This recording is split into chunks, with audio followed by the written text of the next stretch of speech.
जय जय श्री राधे। वाटिका वेणु, पांचवी गोष्ठी, द्वितीय भाग। है प्रीति ढली वह किंतु वहाँ, अद्भुत उस सांचे में प्रियतम। आवरण दोष का लिए अहो, जो नित्य निराविल है प्रियतम। पावनतम है पल पल में है, नव नव होने वाला प्रियतम। हो सकी न है तुलना जिसकी, होगी भी नहीं कभी प्रियतम। मानव वपुधारी भगवान के लीला रहस्य को समझ सकना बहुत कठिन है। इसी की ओर संकेत करते हुए पूज्य बाबा ने कहा, जन्म मरण धर्मा मानव का मन प्राकृत है और नर लीलारत भगवान का मन अपराकृत।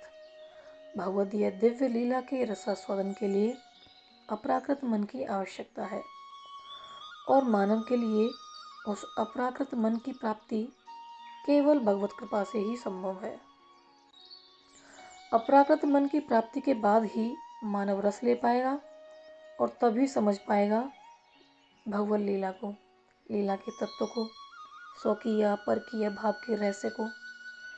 मैंने श्री पोद्दार महाराज को देश राग में श्री रास पंचाध्यायी का गोपी गीत सैकड़ों बार सुनाया है।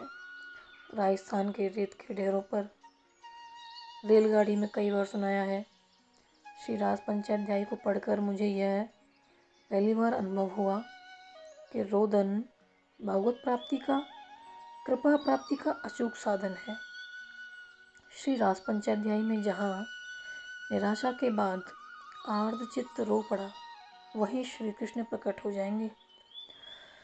रोती क्यों हूँ फिर मैं इसका, कुछ मर्म बताती हूँ प्रियतम।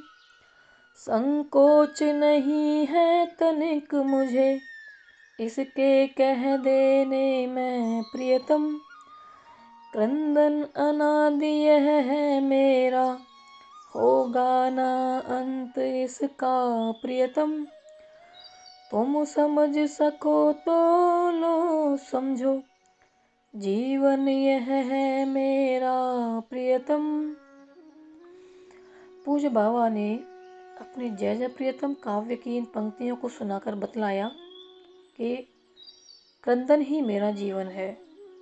बाबा ने स्वरचित एक सोरठा सुनाया जिसमें वर्णित है कि संयोग में श्री राधा भावी वियोग की स्मृति से दुखी हैं और वियोग में भीषण व्यथा ज्वाला ही है। यह राधा कभी सुखी नहीं।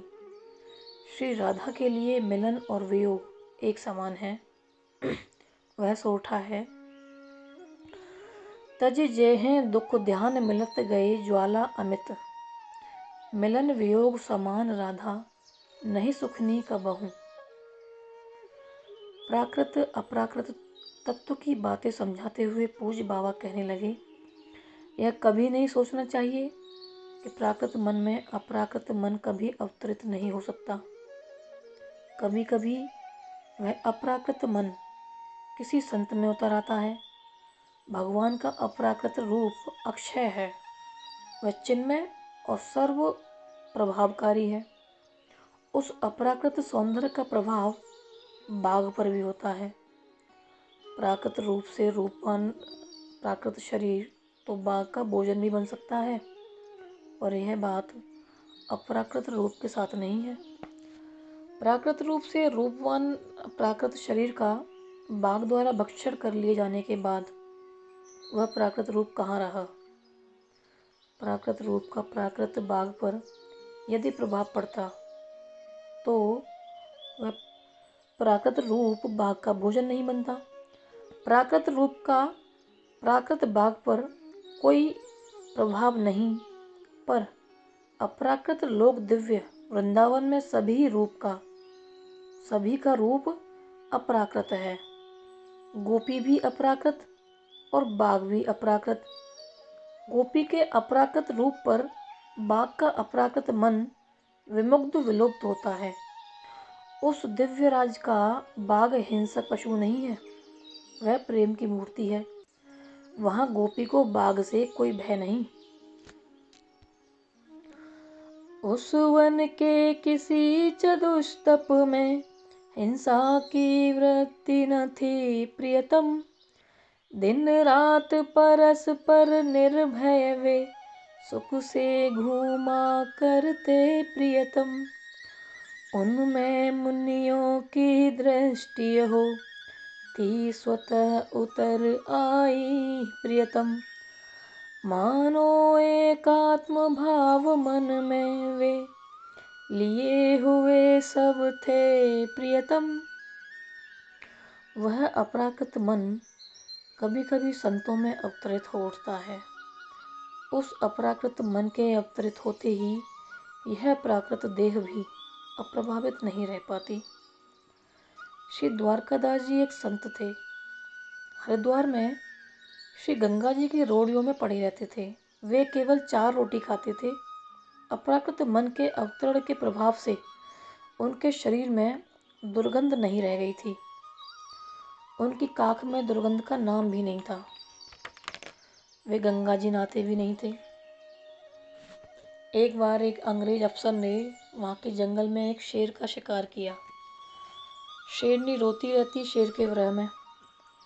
दुख के मारे वह दहाड़ती रहती। आसपास के रहने वाले लोगों ने उस अंग्रेज अफसर को सूचना दी कि शेर के विरह में शेरनी हमेशा दहाड़ती रहती है और वह खूंखार हो गई है। अंग्रेज उस शेरनी को भी अपनी बंदूक का निशाना बनाना चाहता था। शेरनी का शिकार करने के लिए जंगल में मचान बांधी गई। चांदनी रात थी। जंगल में एक खुला स्थान था। वहीं पास में मचान बांधी गई थी। संत श्री द्वारकादास जी उस खुले स्थान में जाकर बैठ गए। वह शेरनी दहाड़ती हुई आई। उस शेरनी से श्री द्वारकादास जी ने कहा कि तू भाग जा, जल्दी से भाग जा। तुझे ही मारने के लिए अंग्रेज मचान पर बैठा है। मैं जानता हूँ कि तू रो रही है अपने शेर के विरह में, पर तू जल्दी से जल्दी भाग जा, कहीं मुझे गोली न लग जाए। इसी भय से सच मेरे कारण ही वह बंदूक नहीं चला रहा है। फिर उस शेरनी ने संत श्री द्वारकादास जी की 1 या 2 परिक्रमा लगाई और छलांग मारकर एक ओर चली गई। वह अपराकृत मन संत श्री द्वारकादास जी में उतर आया था। इस गोष्ठी में उपस्थित होने वालों की संख्या पहले से बढ़ गई है और इन उपस्थित लोगों में कुछ ऐसे भी लोग हैं जिनके कारण पूज्य बाबा को खुलकर बोलने में संकोच हो रहा है। चारों ओर दृष्टि डालकर अपने भाव के प्रवाह में बहते हुए पूज्य बाबा ने कहना आरंभ किया। पूज्य बाबा कहने लगे, पर कुछ रुक रुक कर के कहा, यहाँ कई प्रकार के व्यक्ति बैठे हैं। उपस्थित सभी लोगों के रूप में प्रभु ही अभिव्यक्त हैं, यही सही है, पर सब में प्रभु अलग अलग रूप से व्यक्त हैं। सभी का स्तर एक सा नहीं। उपस्थित सभी लोगों का मानस धरातल अलग अलग है। अतः निरावरण सत्य के कथन में कुछ झिझक हो रही है। मैं कैसे बताऊं?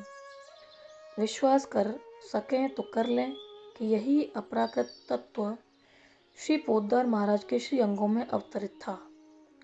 बहुत पहले यही बात दूसरे शब्दों में मैंने श्री गोस्वामी जी से कही थी कि गोस्वामी पाद, सच मानिए, अनंत पुण्य के फल से ही यह विश्वास होगा कि इस 5 भौतिक ढांचे के भीतर अब कोई नहीं है और वहाँ सर्वथा एक ओर से दूसरी ओर तक दिव्य वृंदावन का राज्य है, जहाँ श्री राधा कृष्ण का नित्य विहार है।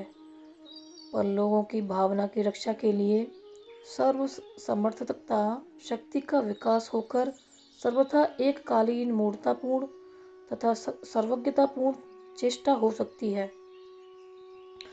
अब ढांचे के भीतर कोई भी अहंकार का धर्मी बिल्कुल नहीं है। वहाँ केवल एक रस सच्चिदानंदमयी श्री राधा कृष्ण की लीला चल रही है और वह देश भी सच्चिदानंदमय है। वह आत्मा जो सूक्ष्म एवं कारण से युक्त होकर पैदा हुई थी और जिसे मैं हनुमान प्रसाद पोद्दार हूँ। यह अभिमान था उसका कुछ वर्ष पहले। सब कुछ उस दिव्य में, वह सब का सब उस दिव्य सच्चिदानंद राज्य में विलीन हो गया। यह अपराकृतत्व उनमें वस्तुतः अवतरित था। इसी के कारण अनेक गंभीर रहस्यों के दिव्य भाव की और संकोच सहित संकेत करते करते पूज्य बाबा कहने लगे, यह अपराकृतत्व श्री राधा की मान भाव की दशा में भी रहता है। अब मान की चर्चा चल पड़ी, मान की, पर विशद चर्चा नहीं हो पाई। पूज्य बाबा ने मान का विश्लेषण आरंभ किया। मान के 12 स्तर हैं। यह कहीं शास्त्रों में नहीं है, यह तो मेरे अनुभव की बात है। उस अपराकृत राज्य का मान भी अपराकृत ही होता है। इस प्राकृत राज्य की मानिनी का रूप तथा आकृति दोनों मान भाव भावित होते ही विकृत हो जाते हैं, पर उस अपराकृत राज्य में मानिनी श्री राधा का रूप, लावण्य, मुखाकृति ज्यों की त्यों अक्षुण्ण रहती है। मान के आधिक्य से श्री राधा के शरीर में 10 विकार अर्थात लक्षण एक साथ व्यक्त हो सकते हैं, पर उन दिव्य विकारों सहित श्री राधा का दिव्य रूप ज्यों का त्यों बना रहता है। तभी तो उस रूप पर श्री कृष्ण बिक जाते हैं, और तभी तो मानिनी श्री राधा के अपराकृत रूप को देखकर सखी कहती हैं कि तुम्हारे रूप का दर्शन करूं अथवा प्रियतम श्री कृष्ण को बुला कर लाऊं। चले न सकत इत पग न परत उत, ऐसी शोभा छाड़ी फिर पाऊं कि ना पाऊं। नंददास मोहे द्वै दिस कठिन भई, देखिवो करो कैंधो लाल ही दिखाऊं। वृषभा नंदिनी श्री राधा का और नंद नंदन श्री कृष्ण का अपराकृत सौंदर्य ऐसा है कि वह ऋषि मुनियों, तपस्वियों के लिए वंदनीय महज्जनों को भी अपनी ओर सत्याकृष्ट कर ले। कसौटी पर स्वर्ण रेखा के समान अप्रतिम सुंदर वह प्राकृत रूप महात्पोधन श्री दुर्वासा जी के दृष्टि पथ पर ज्यों ही आया, उनके तन मन की दशा एकदम बदल गई। ज्यों दृष्टि पड़ी मुनि के तन में, विद्युत सी व्याप गई प्रियतम। आसन को छोड़ उठे कंपित था, रोम रोम उनका प्रियतम। थी पलकहीन आंखें अंजलि, बध गई अचानक थी प्रियतम। चल पड़ा आंसुओं का प्रवाह, अब था दृग से उनके प्रियतम। मुनि के रग से संसार हटा, बच गई ज्योतियां दो प्रियतम। थी एक नील घन सी सुतप्त, कनकाब दूसरी थी प्रियतम। हो गई सभी वृत्तियां लीन, मन की उनके उनमें प्रियतम। अप्रतिम समाधि लगी उनकी, वह सभी दृष्टियों से प्रियतम। यदि किसी को तनिक सा आवरण से रहित उस अपराकृत सौंदर्य का दर्शन स्वप्न में भी मिल जाए, तो उस नारी या नर का काम भाव सदा के लिए समाप्त हो जाए। रास भी भगवान का अपराकृत विलास है। भगवान के अपराकृत मन में रमण की कामना जगी। अपराकृत मन वाली प्रेममयी ब्रजांगनाओं के साथ और अपराकृत मन वाली भगवती श्री राधा के सहयोग से तभी श्रीमद् भागवत में आया है, वीक्ष्य रंतुम मनश्चक्रे योग माया मुपाश्रितः। योग माया माने श्री राधा जी। इसी को अति सरल भाषा में कहा जा सकता है, चलो चलोरी किशोरी वृंदावन में। और इस अपराकृत तत्व की प्राप्ति का एकमात्र साधन, एकमात्र उपाय है भगवत कृपा। जय जय श्री राम।